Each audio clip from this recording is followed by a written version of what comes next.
Little Red Riding Wolf by Laurence Anhold and Arthur Robbins. In the very darkest corner of the deep, dark wood sat the big, bad girl. The big, bad girl was just about as big and bad as a girl can be, and all the woodland animals were afraid of her. She hung about beside the forest path and carved her name on trees. She shouted rude things at any little animal who passed by. "Come on, big ears, up to it!" The big bad girl tripped up little deer. She stole fir cones from baby squirrels and threw them at the poor little hedgehogs. The woodland birds didn't dare to sing when the big bad girl was around. But the person the big bad girl liked to tease most of all was a charming little wolf cub who often passed by on his way to visit his dear old Granny Wolf. Little Wolfie was the sweetest, fluffiest, politest little cub you could ever hope to meet. He would run along the path, skippity-skip, carrying a basket of freshly baked goodies for old Granny Wolf, singing all the time. I'm a little wolfie, good and sweet. I am tidy, I am neat, with a basket full of lovely grub.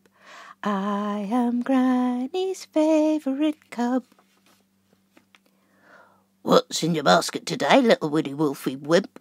snarled the big bad girl. Apple pies? I'll take those. Jam sandwiches? Very tasty.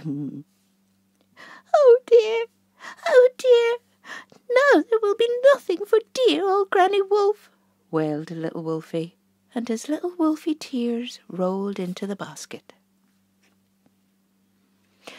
Now, the big bad girl's father was not big and bad at all.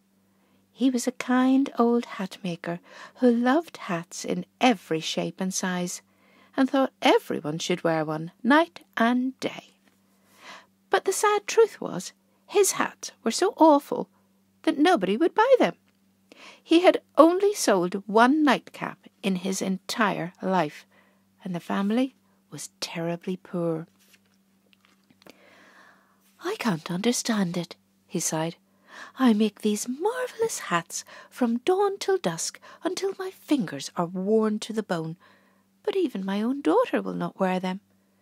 Please, my dear," he begged, "wear this one for me." "Father," answered the appalling child, "I would rather wear one of your old socks on my head than this hat. Why can't you get a decent job? Nobody is a hat maker these days. Couldn't you be a woodcutter like other people's dads?" The big bad girl hated hats so much that as soon as her father gave her a new one, she would run into the woods and give it to a baby badger or a little squirrel to wear, whether they liked it or not. Then, to her father's dismay, she would return home, bareheaded, pretending she had lost the hat in the forest. One day, however, the big bad girl's father made her a hat that was more ridiculous than anything he had made before. This one was a real monster. It was bright red with a woolly bobble on top, little flaps over the ears, and dangly bows to tie under the chin. It even had a small red cape to match. The old man was delighted with his creation. "Surely my daughter will love this one," he laughed, jumping up and down with excitement. But the big bad girl said, "Father, you have made some vile things in your life, but this hat is the pits. I would rather wear your old underpants on my head. You have as much fashion sense as a dung beetle." As her father lay weeping in his workshop, the big bad girl stumped into the forest to find some unsuspecting little animal to wear the Red Riding hat. But alas, this one was so awful that no one would touch it. Even the Woodland Oxfam shop sent her away. The big bad girl sat by the forest path wondering what to do. "Surely someone will be stupid enough to wear this hat," she said. As she spoke, she heard a delightful little song. I'm a little wolfie, smart and clean, never nasty, never mean. Hello flowers, hello trees, hello humble bumblebees. And who should come along the path, skippity-skip, but little Wolfie. "Aha!" sniggered the big bad girl. "Here comes Creepy Cutesy Custard Cup. My Red Riding Hat would suit him perfectly. I will trick him into wearing it. Then I will make fun of him forever. Ha!" "Where are you going, little fluffy flea face?" growled the big bad girl.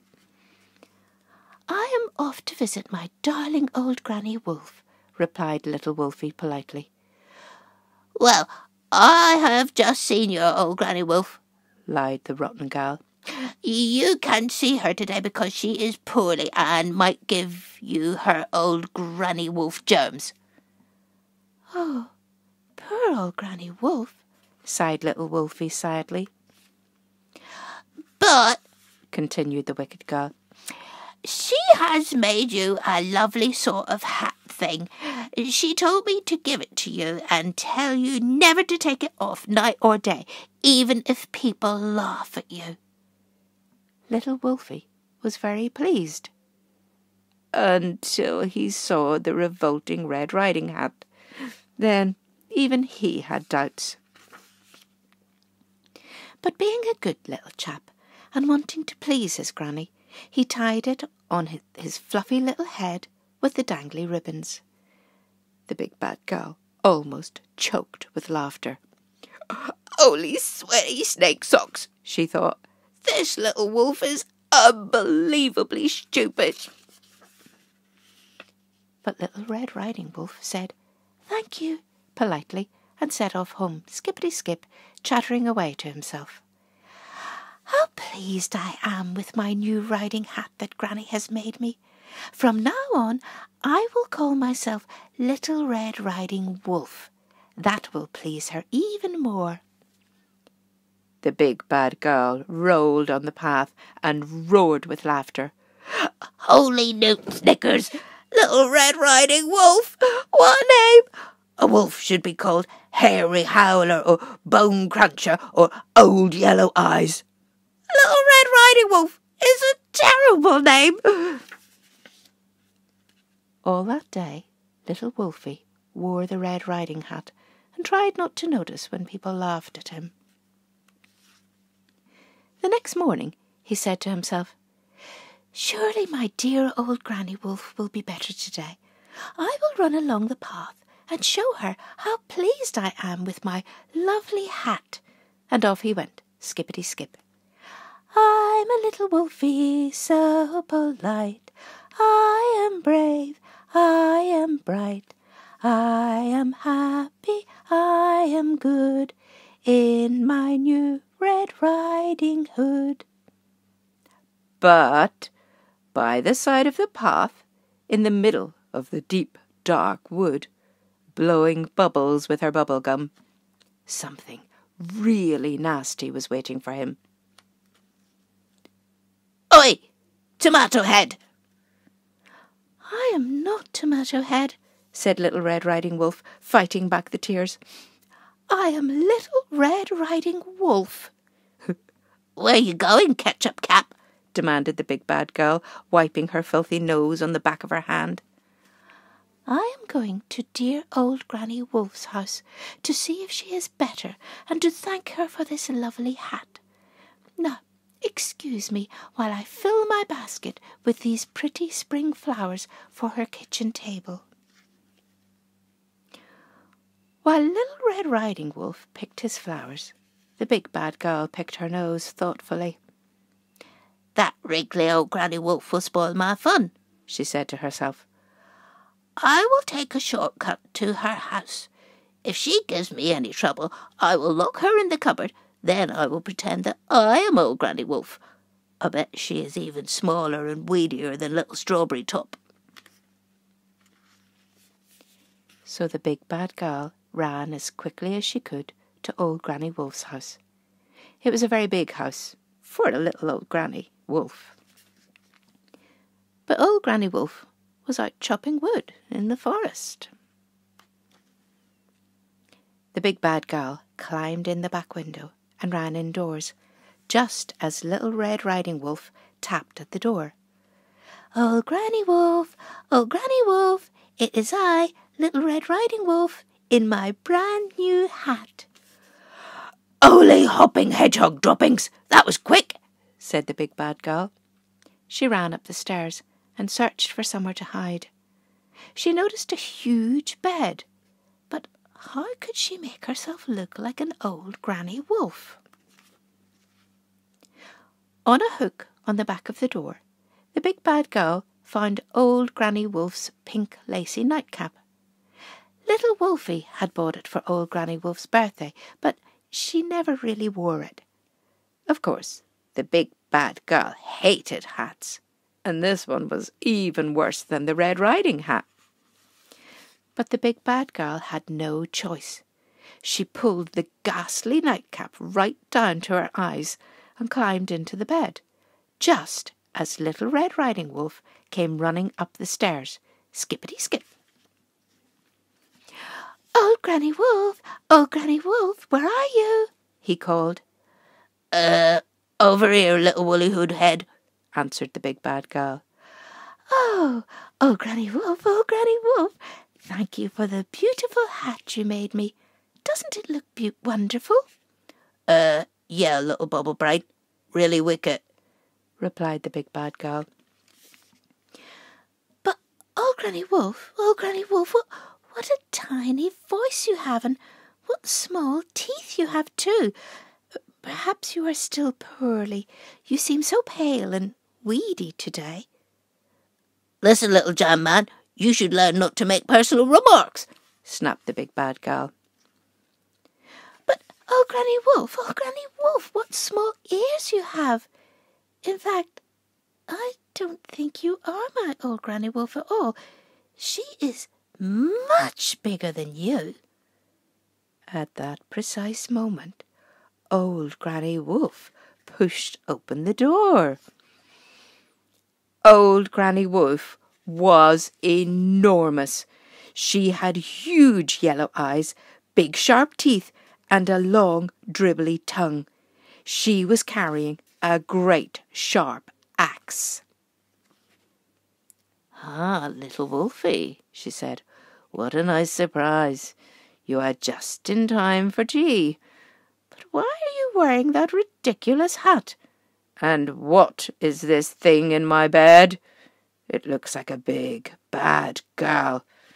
A very tasty big, bad girl.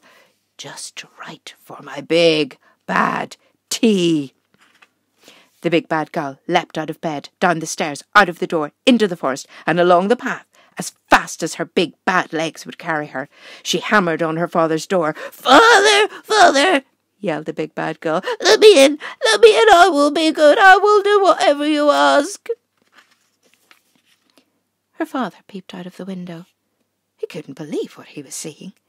There was his daughter, wearing a delightful nightcap. It reminded him of one he had made himself many years before. He remembered it well because it was the only one he had ever sold. "I will let you in," he said, "but only if you promise to wear a hat night and day. The one you are wearing now suits you beautifully." And so, from that day on, the big bad girl became a big good girl for most of the time. She found a job as a woodcutter, and her boss kept a very careful big yellow eye on her.